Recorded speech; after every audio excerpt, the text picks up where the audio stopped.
दोस्तों, ये कहानी हरियाबाग के जंगल की है, जहाँ काली कौवी अपने पति कल्लू कौवा के साथ रहती थी और वे दोनों पति पत्नी हंसी खुशी अपने घर में रहते थे। बस उन दोनों को एक दुख था कि उन दोनों को कोई संतान नहीं थी। काली कौवी हर वक्त यही सोचकर परेशान रहती थी, लेकिन कल्लू कौवा उसे बहुत समझाता था। अरे काली कौवी, हमारे कोई औलाद नहीं है तो क्या हुआ, तुम तो हो मेरे पास। और वैसे भी हमारी शादी को समय ही कितना हुआ है, बस 3 साल ही तो हुए हैं। और मैंने तो सुना है जंगल में कई पक्षियों को काफ़ी समय के बाद संतान हुई है। तुम चिंता मत करो, हमें औलाद ज़रूर होगी। ऊपर वाले के घर देर है अंधेर नहीं। चलो तुम मुझे 1 कप चाय पिला दो, हमें खेत पर काम करने जाना है। कल्लू कौवा अपनी पत्नी को इसी तरह बहलाता रहता था। फिर काली कौवी कल्लू कौवा के लिए 1 कप चाय लेकर आ जाती है और कल्लू कौवा चाय पीकर खेतों में काम करने चला जाता है। फिर कुछ दिनों के बाद काली कौवी की दुआएं रंग लाती हैं और वो खुश होकर कल्लू कौवा को बताती है, ए जी मुबारक हो, मैं पेट से हो गई, आप बाप बनने वाले हैं। ऊपर वाले ने हमारी सुन ली। आप सच कहते थे कि ऊपर वाले के घर देर है अंधेर नहीं। क्या काली कौवी, तुमने सच कहा? क्या मैं वाकई में बाप बनने वाला हूँ? देखा काली कौवी, मैं कहता था ना कि हमारी संतान जरूर होगी। काली कौवी, आज से तुम घर का कोई काम नहीं करोगी। मैं पहली संतान में कोई रिस्क नहीं लेना चाहता, इसलिए आज से घर का सारा काम मैं करूँगा। अब काली कौवी बहुत खुश थी क्योंकि ऊपर वाले ने उसकी सुन ली थी। और अब तो काली कौवी ने अंडा भी दे दिया था और कल्लू कौवा घर के सारे काम खुद ही करता था। काली कौवी को एक भी काम नहीं करने देता था।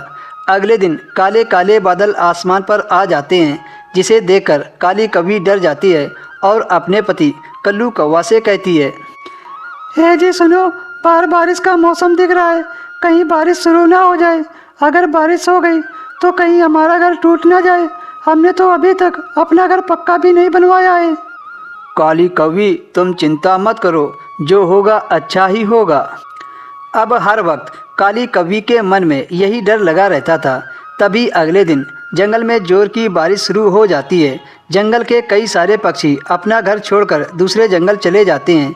तभी कल्लू कौवा बाहर से घर आता है और काली कौवी से कहता है, अरे काली कौवी, जल्दी से घर खाली कर दो, पता नहीं ये घर कब टूटकर गिर जाए। जंगल के कई पक्षी घर छोड़कर चले गए हैं। बारिश बहुत जोर की हो रही है, पता नहीं कब क्या हो जाए। नहीं कल्लू जी, आप चले जाइए, मैं अपने अंडे को छोड़कर कहीं नहीं जाऊंगी। कितनी मिन्नतों के बाद तो ऊपर वाले ने हमें एक अंडा दिया है और आप चाहते हैं कि मैं इसे छोड़कर यहाँ से चली जाऊँ। नहीं कल्लू जी, मैं इतनी स्वार्थी नहीं हो सकती। आपको जाना है तो आप चले जाइए, लेकिन मैं यहाँ से हरगिज नहीं जाऊँगी। फिर बेचारा कल्लू कौवा अपनी पत्नी के आगे मजबूर हो जाता है और वो भी अंडे को नहीं खोने देना चाहता था।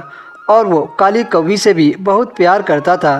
पूरी रात काली कौवी अपने अंडे की देखभाल करती रहती है। जंगल के कई सारे पक्षियों के घर तेज बारिश में टूटकर गिर गए थे, पर काली कौवी का घर अभी भी सुरक्षित था। ऊपर वाले की दुआ से काली कौवी और उसके अंडे को कुछ नहीं हुआ था। कल्लू कौवा भी काली कौवी के साथ रात भर जागता रहा था। कल्लू जी, आपने देखा जंगल के कई पक्षियों के घर तेज बारिश में टूटकर गिर गए, पर हम लोगों का घर अभी भी सुरक्षित है। ऊपर वाला भी हमारे साथ गलत नहीं करना चाहता है। हाँ काली कौवी, तुम सही कह रही हो। जो किसी का बुरा नहीं करते हैं, ऊपर वाला भी उनके साथ बुरा नहीं करता है। अगले दिन काली कौवी का अंडा फूट जाता है और उस अंडे से प्यारी सी कौवी निकलती है। अपने बच्चे को देखकर दोनों खुश हो जाते हैं और एक पक्का घर बनाकर हंसी खुशी तीनों लोग रहने लगते हैं। दोस्तों, मैं कल्लू कौवा, मेरे लिए 1 लाइक और 1 सब्सक्राइब तो बनता है।